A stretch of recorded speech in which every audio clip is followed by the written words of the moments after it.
photograph. And he even got to the point when he was in the army of getting his friends to lie down and pretend they'd been shot. He then escalated still further by putting makeup on himself to make himself look dead and placing himself in front of the mirror so that he could fantasize that that was a corpse. So the murders were the final point of the escalation of this fantasy. He was, I'm afraid, completely taken with the notion of death, of corpses, of dead people, of immovability. Nilsen's fascination with death was fed by his experiences in the army and the police force. Des and I were called to deal with a sudden death, and on the way back he said, "Isn't it strange that none of us can actually visualise our own death?" And it was a strange statement to make.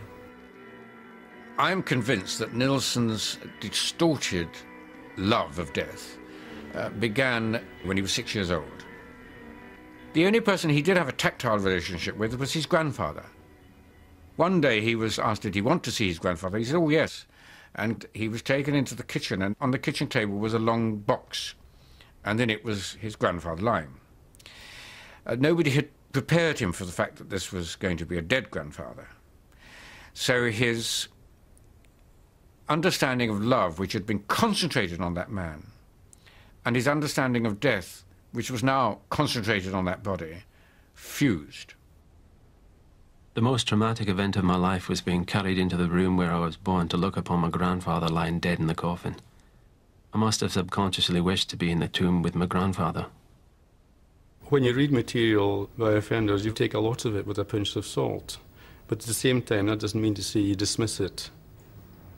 I think Nilsen has understood himself quite a bit in what he's talking about, but by actually, in a way, psychologizing it, it's almost like trying to justify it and attribute a blame for it. In my experience, with a lot of offenders, when they're in prison, they are unable to carry out their crimes. And the only way that they are able to do this is by writing about them and constantly reliving them and dramatising them. I think one of the outstanding characteristics of his drawings are the childlike quality about them. It's quite almost a symbolic presentation of how he sees himself, the unhappy little boy. So in a way he's looking for sympathy. He's just an arrogant, selfish, cold-hearted killer. All anybody seemed to be concerned about mostly was the fact that he'd dismembered bodies and left them lying around in the flat.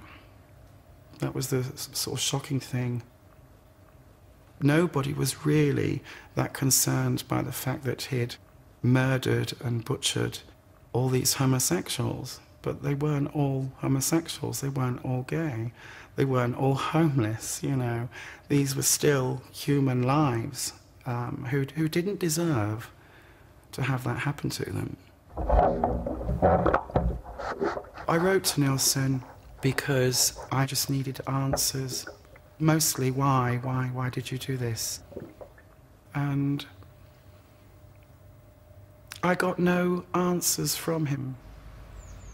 Dennis Nilsen is serving his sentence at Full Sutton Prison near York. Over the last 11 years, he's written 3 volumes of an autobiography. In 2001, the prison authorities took possession of his manuscript. But there's nothing in law that says Nilsen can't publish. And in a letter to this program, he explains why he's launched a legal battle to get his manuscript back. These works have been banned by the Home Office for populist political reasons. Everyone, it seems, is allowed to have a second-hand version of my life, while I'm denied any kind of expression of a first-hand version. You can't simply write out Nilsen's own account and leave it at that. My book is based to some extent on Nilsen's prison journals, but I selected from them to see what matters and what doesn't. He can't do it, because it's him. He can't stand outside of himself and see himself as a killer. Over the years, countless people have plagued me with the question why. I can only delve into the dark recesses of the past and present in search of an answer explored and provided over 3 volumes. I owe to my victims more than a retributive life sentence in a maximum security prison. I owe them the truth, which they are free to accept or reject. I don't think anybody would ever really find that kind of answer from any killer. All I wanted was that he didn't haunt us for the rest of our lives, which he seems to be doing now. And this is the main bugbear of it all. The fact that he's there, the best thing he can do for me is die. Dennis Nilsen lost his freedom 20 years ago and has since been told by successive Home Secretaries that he'll die in jail. Come on, wait. But from next year, it won't be up to the Home Secretary to decide whether he should be released. Instead, it will fall to a parole board to review Nilsen's case and assess the risk he still poses.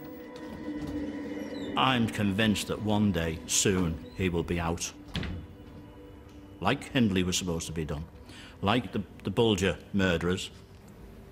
He's been sentenced to life imprisonment, and the judge recommended that he serves a minimum of 25 years. Well, in 5 years' time, he will have served that minimum. Theoretically, it's possible that he can come out in 5 years' time.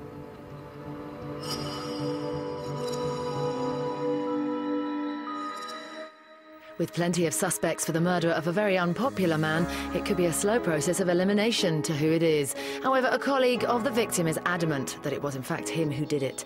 Is he convincing anyone? Foyle's War returns on Sunday at 8.